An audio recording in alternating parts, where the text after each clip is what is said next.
definition of insanity is. I'm really happy for you. I'm gonna let you finish. But Beyonce had one of the best videos of all time.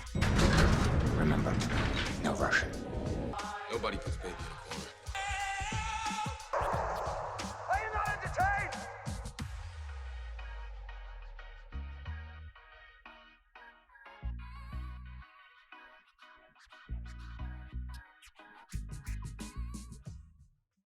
Hello beautiful people.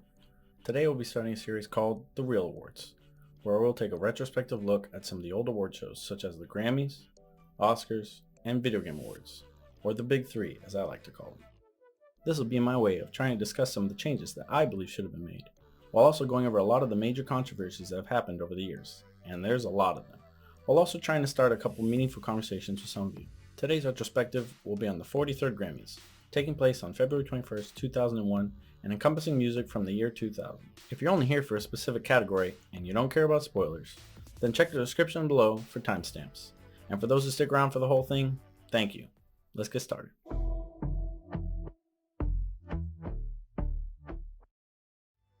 Best Country Song. And the nominees for Best Country Song are Breathe by Faith Hill, Feels Like Love, Vince Gill, I Hope You Dance, Leanne Womack, One Voice, Billy Gilman, The Way You Love Me, Faith Hill. And the winner is Breathe, Faith Hill. So, the original pick for this category was I Hope You Dance by Leanne Womack, which by no means is a terrible song. However, Breathe by Faith Hill is just so much better, as you can tell that she's putting her all into it, and that this song meant a lot to her. You can really genuinely feel how in love she is, and if you're someone who shares those same feelings, then I guarantee that you can really relate to what she's saying.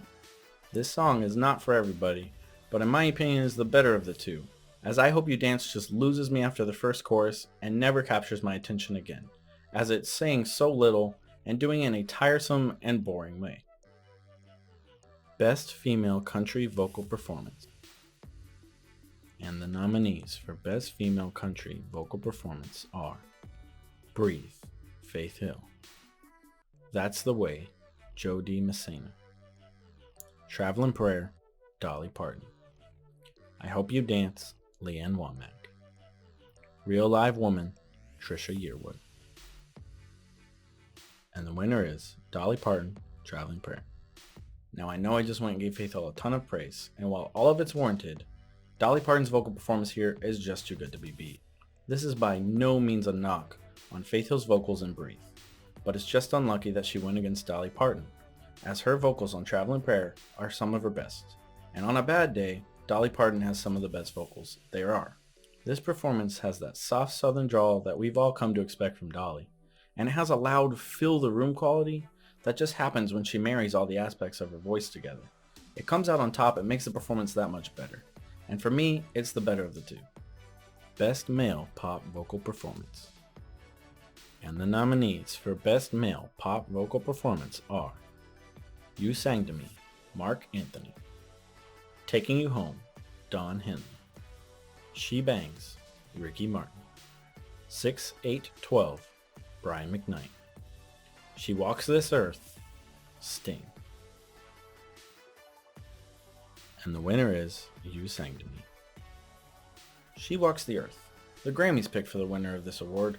While it isn't the worst, isn't even in the top 2 out of the 5 nominees for me. Ricky Martin's She Bangs is a lot better, and it was very close to coming to winning this for me. But Mark Anthony just goes in on You Sang to Me, and his vocals are the best out of all those nominated. I give each of you a challenge to go out there and listen for yourself, but there isn't much more to say here, as I think it's quite obvious. Best Pop Duo Performance. And the nominees for Best Pop Performance by a duo or group with vocals are Show Me the Meaning of Being Lonely, Backstreet Boys, Pinch Me, Bare Naked Ladies, Breathless, The Corrs, Bye Bye Bye, NSYNC, Cousin Dupree, Steely Dan. And the winner is the Backstreet Boys, Show Me the Meaning. Okay, so Steely Dan, Cousin Dupree.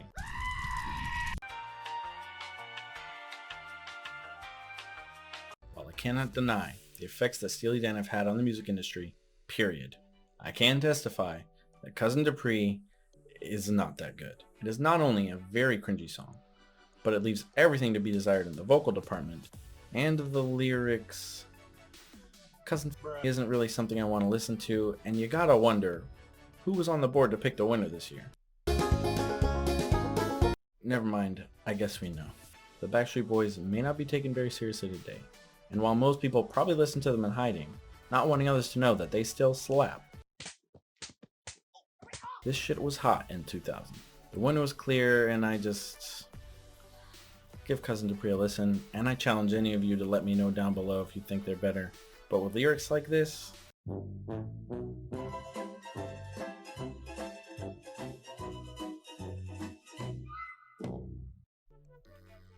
yeah, I don't really see any of you defending them. Best Female Rock Vocal Performance. And the nominees for Best Female Rock Vocal Performance are Paper Bag, Fiona Apple. There Goes the Neighborhood, Sheryl Crow. Enough of Me, Melissa Etheridge. So Pure, Alanis Morissette. Glitter in Their Eyes, Patti Smith. And the winner is Alanis Morissette, So Pure. Sheryl Crow's vocals on There Goes the Neighborhood are pretty good, and Fiona Apple's got some solid vocals on her track, Paper Bag. But Alanis Morissette's So Pure just happens to be the best out of a fairly lackluster pool of nominees this year.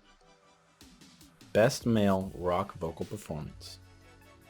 The nominees for Best Male Rock Vocal Performance are Thursday's Child, David Bowie.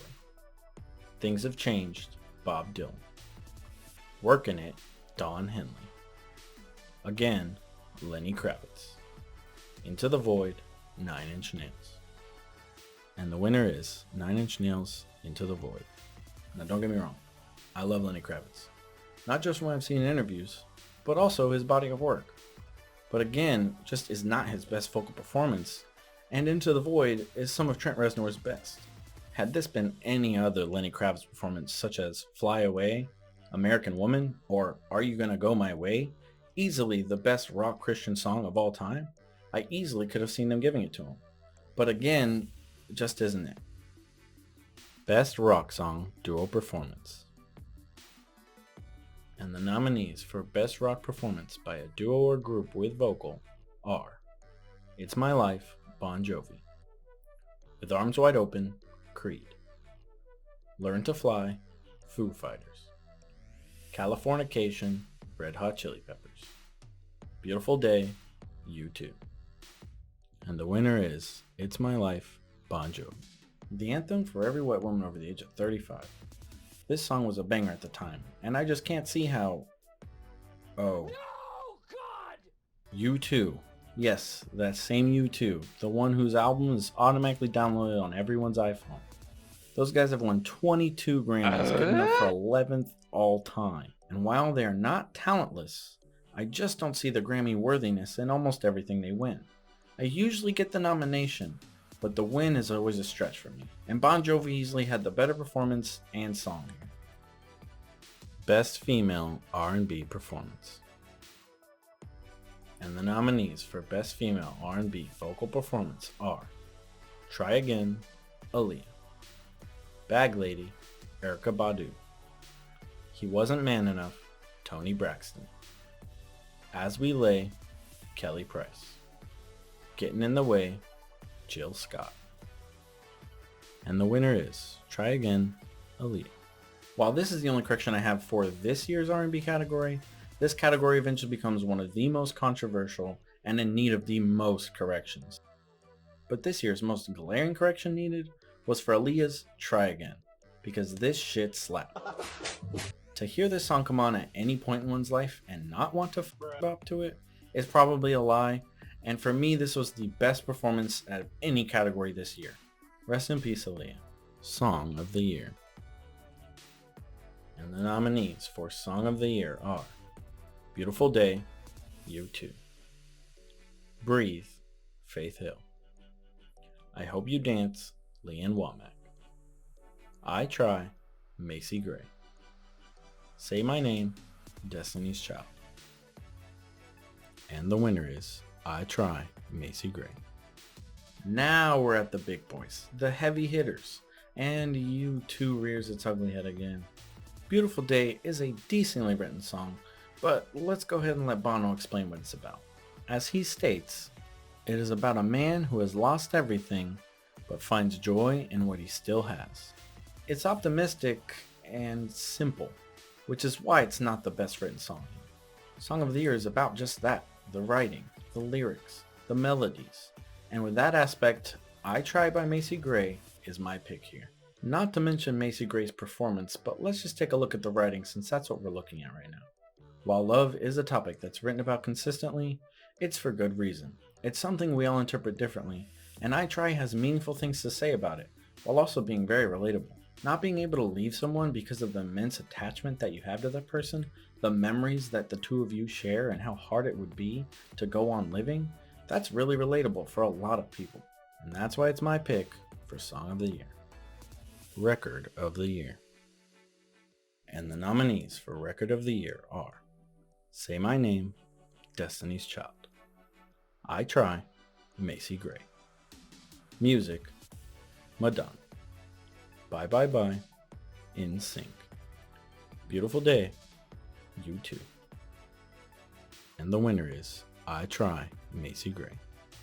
Okay, now, this may be my most controversial pick so far and in this entirety, but hear me out. With Record of the Year, the difference to Song of the Year is the fact that it's more about the production, sound design, and performance, and less about the writing itself. Although, typically you'll see songs in one category, also in the other. Now, most of you would probably say that Say My Name by Destiny's Child deserves this win. And while if it had won, I probably wouldn't have had a big enough problem to change it, it didn't win. Beautiful Day by U2 did. Like I said before, those who pick the nominees and winners for these categories often confuse them as being the same. They're not. And while it's weird for me to make the argument as I just picked the same song for both, trust me, that isn't the norm for me going forward, as I believe these are two very different awards. But either way, I Try and Say My Name were both better produced songs and better performances than Beautiful Day by U2. Album of the Year. And the nominees for Album of the Year are Midnight Vultures, Beck. The Marshall Mathers LP, Eminem. Kid A, Radiohead. You're the One, Paul Simon. Two Against Nature, Steely Dan. And the winner is the Marshall Mathers LP, Eminem. Alright everybody, Steely Dan is back. Now would be a good time to explain the voting process and how nominees and winners are chosen. So let's dive into the Grammys website and see what they have to say about it. Alright, so we're at the Grammys website and let's go ahead and let them explain the process. So right here, the first step, rules are reviewed and updated. Entries are submitted across 84 categories. That's how many they currently have. And then the screening committees organize entries into appropriate fields. Now what that means is they put them into the categories that they're meant to be in, which for their determination, 51% of whatever the song is or music is or album is needs to be of a particular category. If it's 51% pop, it goes in the pop category. If it's 51% R&B, the R&B category, and so on. At least that's how they determine it. So the process is different for most of the categories. As you can see up here, album notes, historical package, they craft nominees and determine final nominees. That's it. That's the process to getting to the nominations. For alternative, comedy, musical theater, and pop, they do a first round ballot to determine final nominees, and that's it. The two major components of composing, arranging, producer, general field, all the main categories, rock, country, all that stuff, go through a first round of ballots, but then the producer and such go through the craft nominees, and the members go through nominations review committees and determine the final nominees. Then members vote on the final ballot, and therefore the awards come out. Now knowing who's voting is also important, so let's take a look at what they have to say about that. The screening and reviewing sessions are done by more than 350 experts in various fields, and are held to ensure that entered recordings meet specific qualifications and have been placed in appropriate fields. Now this is the determination of what category it goes into. What is it 51% of? They talk it out, discuss it, and then it goes into those. The purpose of screenings is not to make artistic or technical judgments, but rather to make sure that each entry is eligible and placed in the right category, as we just said. Now first round ballots are sent out to the voting members in good due standing. Now what that means is that as long as you've made music within the last 10 or so years, as long as you've been in the industry and done something significant, you have a vote. To help ensure the quality of the voting, members are directed to vote only in areas of expertise. Essentially, if you're an expert in rock, you're going to vote for the rock categories as opposed to pop or country, seeing as how it's not what you'll know the most about. They may vote in up to 15 categories in the genre fields, plus the 4 categories of the general field. Now everyone gets to vote for the general field, and that is, of course, Record of the Year, Album of the Year, Song of the Year, and Best New Artist. Everyone who gets a vote on this. Then the ballots are tabulated by an independent accounting firm, and that's it. So then the final voting starts. And the final ballots are very similar to the nominations, except this is for the actual award itself. Results are then let known to the public at the Grammys and is a surprise to everyone as they do not release this information. So knowing that these awards are picked by pretty much everyone in the music industry and everyone's peers, you could easily see how it could become a popularity contest and a lot less about whose music is actually worse or better. Now I'm certainly not saying that every person who has a vote votes based off of who they like.